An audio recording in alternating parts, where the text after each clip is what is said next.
একটা ইন্টারেস্টিং তথ্য দিয়ে শুরু করি কেমন? গেল 10 বছরে 1 মিলিয়ন বা 10 লাখের বেশি ইতালীয় তরুণ নিজেদের দেশ ছেড়ে গেছেন। আর দেশ ছাড়ার জন্য যে বিষয়গুলোকে তারা প্রধানত দায়ী করেছেন সেগুলো হলো পর্যাপ্ত কাজের অভাব এবং বেতন অস্বাভাবিকভাবে কম হওয়া। অন্যদিকে শুধুমাত্র গেল 2024 সালের জানুয়ারি থেকে অক্টোবর অর্থাৎ 10 মাসের মধ্যে এই ইতালিতেই প্রবেশ করেছেন প্রায় 13,000 বাংলাদেশি, যা ইতালিতে অন্য সব দেশ মিলিয়ে আসা মোট অভিবাসীদের মধ্যে সর্বোচ্চ। এখানে গুরুত্বপূর্ণ বিষয়টা হচ্ছে এই যে ইতালিতে যাওয়া 13,000 বাংলাদেশির কথা বললাম, এর মধ্যে একটা বিশাল অংশ বা বলতে গেলে প্রায় পুরোটা অংশই আসলে ইতালি গিয়েছে অবৈধ পথে বা লিবিয়া থেকে নৌকায় করে ভূমধ্যসাগর পাড়ি দিয়ে। ইতালি যাওয়ার উদ্দেশ্য আছে, কেউ যদি মৃত্যুর স্বাদ জীবিত থাকতে গ্রহণ করতে চান তাহলে ইতালি যাইবেন, তাহলে উপভোগ করতে পারবেন।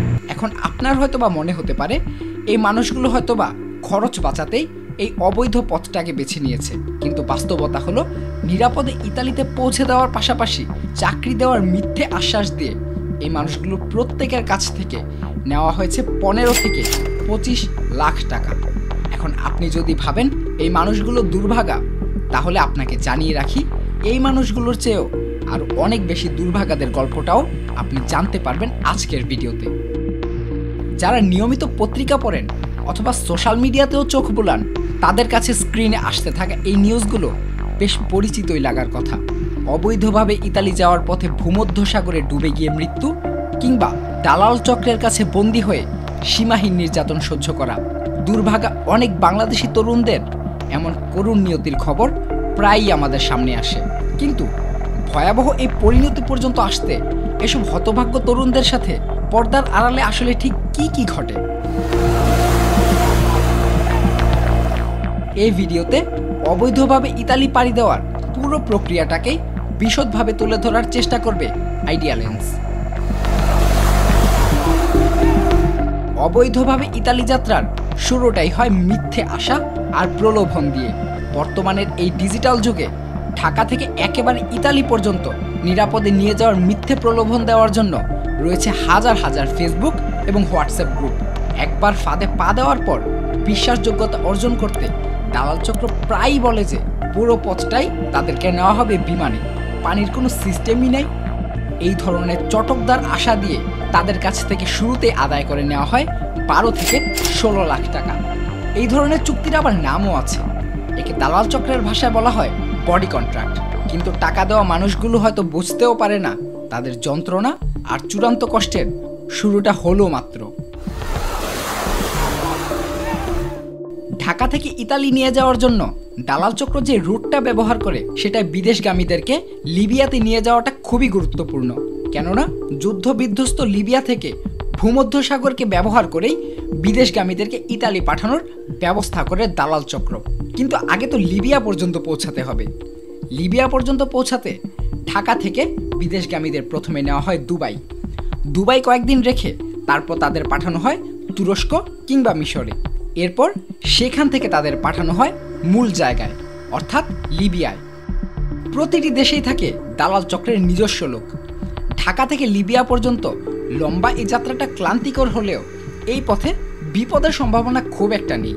তবে আসল খেলা শুরু হয় লিবিয়া পৌঁছানোর পরেই।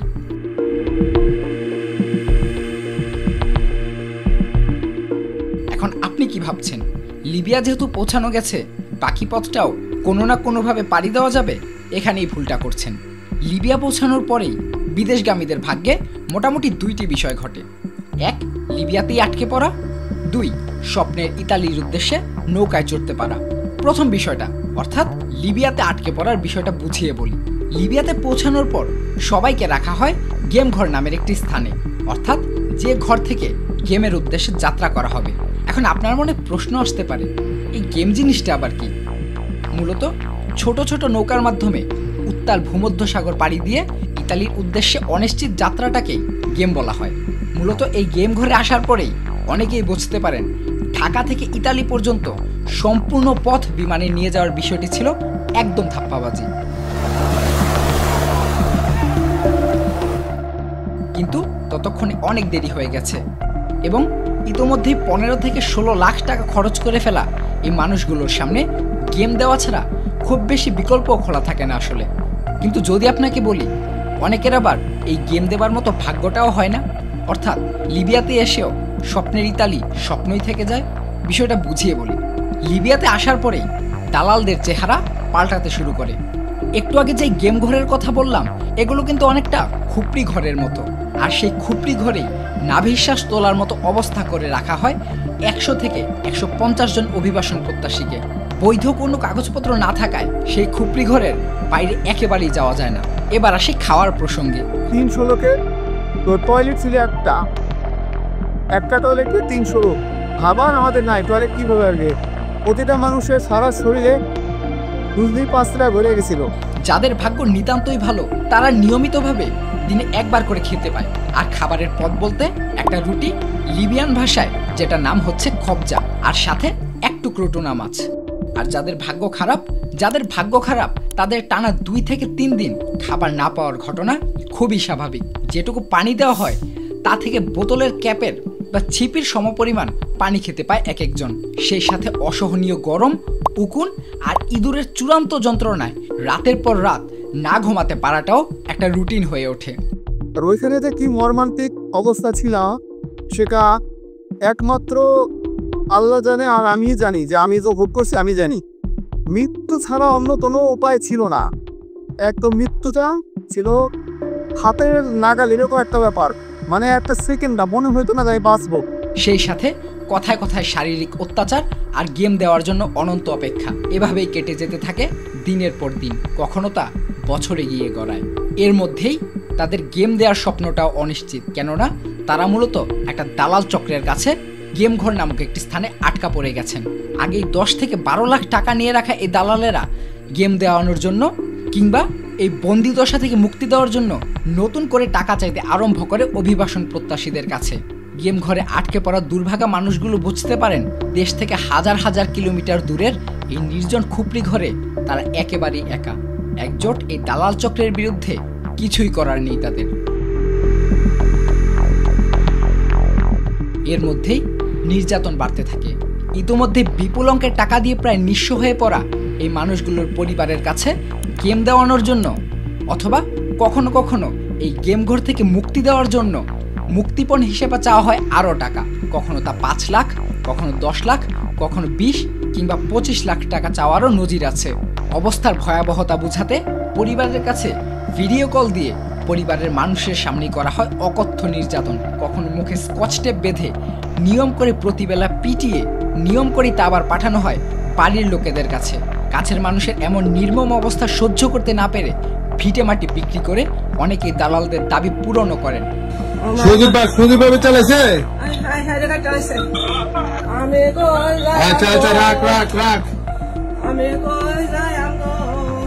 আর যারা দিতে পারেন না সেসব মানুষদের ভাগ্যে কি হয় তা বলা বেশ কঠিন। তবে তাদের একটা বড় অংশকে যুদ্ধ বিধ্বস্ত লিবিয়ার মাফিয়া ও বিচ্ছিন্নতাবাদী মিলিশিয়া বা সশস্ত্র বাহিনীর কাছে বিক্রি করে দেওয়া হয়। এবার আসি গেম ঘরে আটকানোর দ্বিতীয় পরিণতির ক্ষেত্রে, অর্থাৎ স্বপ্নের ইতালির উদ্দেশ্যে নৌকায় চড়তে পারা। সফলভাবে ইতালি পৌঁছাতে মূলত 3টি ধাপ পাড়ি দিতে হয়। 1. প্রশিক্ষণ ও ভূমধ্য সাগরে যাত্রা শুরু করা। 2. টহলরত নৌবাহিনীর কাছে আত্মসমর্পণ। 3. পলিটিক্যাল অ্যাসাইলাম বা রাজনৈতিক আশ্রয় চাওয়া। ধাপ মাত্র 3টা হলেও প্রতিটা ধাপই এখানে বিপদে ভরা। যারা দালালদের গেম ঘরের ভয়াবহ নির্যাতনকে পেছনে ফেলে ইতালিতে গেম দেওয়ার সুযোগ পান তাদেরকে দালালেরা একটি নির্দিষ্ট দলে ঢুকিয়ে দেন। এরপর সেই দলের বিদেশগামীদের মধ্যে কয়েকজনকে সাগরে কম্পাস ধরে পথ চেনার ছোটখাটো কিছু প্রশিক্ষণ দেওয়া হয়। এই নামমাত্র শিক্ষা নিয়েই লিবিয়ার জোয়ারা ও তাজরা উপকূল থেকে শুরু হয় মানুষগুলোর ইতালি নামক স্বপ্নটিকে ছুঁয়ে দেখবার যাত্রা। লিবিয়ার উপকূল থেকে মূলত 3 ধরনের নৌকা ছাড়া হয়। 1. প্লাস্টিকের নৌকা, যেখানে 120 জনের মতো তোলা হয়। 2. ফাইবারের নৌকা, যেখানে 60 থেকে 80 জনের মতো তোলা হয়। 3. কাঠের নৌকা, যেখানে 160 থেকে 180 জনের মতো তোলা হয়। যেমনটা আগেই বললাম, নৌকায় কোনো প্রশিক্ষিত মাঝি বা ড্রাইভার থাকেন না। যারা যাত্রী তারাই মাঝি। এই ধরনের নৌকাগুলোতে গাদাগাদি করে যাত্রী তো ওঠানো হয়ই, সেই সাথে জায়গার স্বল্পতার কারণে অনেককে জোর করে ঢুকিয়ে দেওয়া হয় নৌকার পাটাতনে, এরপর আবার লাগিয়ে দেওয়া হয় সেই পাটাতন। সেই পাটাতনে নিঃশ্বাস নিতে না পেরে দমবন্ধ হয়ে মৃত্যুও বেশ স্বাভাবিক ঘটনা। এরপরেই শুরু হয় আসল কাজ, অর্থাৎ সমুদ্র যাত্রা। এ সময় কোনো দালাল সঙ্গে না থাকায় সামান্য কিছু প্রশিক্ষণ আর মাথার উপর ভাগ্য বিধাতাকে রেখে শুরু হয় 1000 কিলোমিটারের চেয়েও দীর্ঘ এ যাত্রা। নৌকার লক্ষ্য থাকে মূলত ইতালির সিসিলি দ্বীপ। তবে নৌকায় উঠতে পারা সবাই কি স্বপ্নের ইতালিতে পৌঁছাতে পারেন? সোজা বাংলা উত্তরটা হলো না, পারেন না। কেউ বদ্ধ পাটাতনে নিঃশ্বাস নিতে না পেরে মারা যান, আবার কেউ বা সমুদ্রে হাইপোথার্মিয়া বা অতিরিক্ত ঠান্ডার কারণে মারা যান, আবার কোনো কোনো নৌকা অতিরিক্ত যাত্রীর ভারে এমনিতেই ডুবে যায় মাঝপথে। এত কষ্ট আর পদে পদে বিপদের পরেও ইতালিতে পৌঁছানোটা কি নিশ্চিত? দুঃখজনক হলেও বলতে হয় না, সেটাও নিশ্চিত না।